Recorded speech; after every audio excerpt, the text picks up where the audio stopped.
Nous participons pendant 3 jours, du 27 à aujourd'hui, dans réunion d'abord plénière qui fait tout et ensuite dans caucus entre chefs de gouvernement et chefs d'État et plusieurs points et à l'ordre du jour. Mais particulièrement, nous profiter de cette participation pour nous raffermir position, relation Haïti avec CARICOM.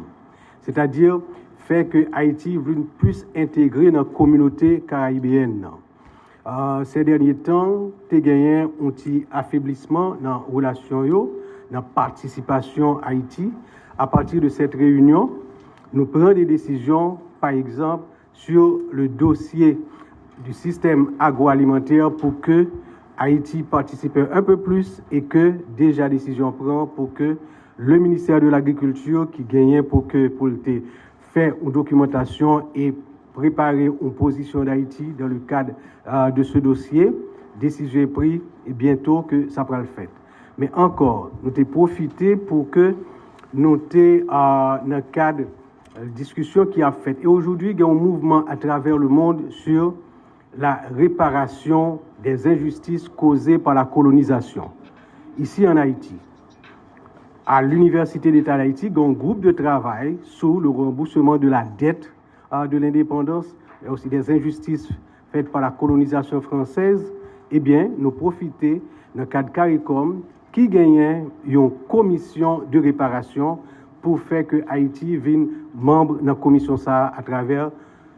du groupe de travail au niveau de l'Université d'Haïti qui a transformé en comité national de réparation. D'autres dossiers étaient soulevés tels que des conflits qui existaient actuellement entre Belize et Guatemala, conflits frontaliers, entre Venezuela et la Guyane, ok, ils ont soulevé, mais comme c'est des dossiers aussi qui portaient, dans le cas de la Guyane et du Venezuela, au niveau qui fait l'objet de négociations. Maintenant, en novembre, il y a encore des discussions entre deux pays, et si ça va arriver, qui prend au niveau de la Cour internationale. Et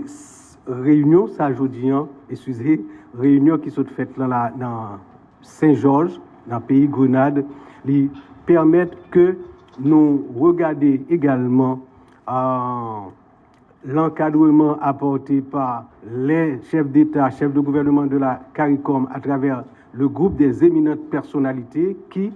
dans un mandat d'intermédiation en Haïti, te permettent de mettre le 11 mars de l'année en cours la proposition de conseil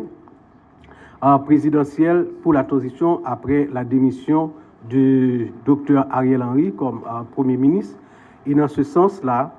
la semaine prochaine, du 10 au 16, il y a une mission des éminentes personnalités qui a rentré en Haïti pour toujours continuer à garder avancement qui a fait dans la mise en place organes pour transition, qui commençait déjà, qui fait l'objet de décrets comme la conférence nationale avec le comité de pilotage aussi et de travail qui a fait maintenant pour que nous arrivions à mettre en place le conseil, former le conseil électoral provisoire. Donc, préparez-nous pour nous accueillir donc cette délégation qui a privé le 10. Naturellement, il y a des dossiers qui lui-même concernaient particulièrement le Conseil de transition à partir de dénonciations qui faites dans la presse la semaine dernière sur des prétendus comportements de corruption. Mais heureusement que dossier allé devant des instances d'État travaillant sur les questions de corruption, il y a une enquête qui est en cours, donc on a laissé librement que l'enquête ça a fait et qui est arrivée à des conclusions.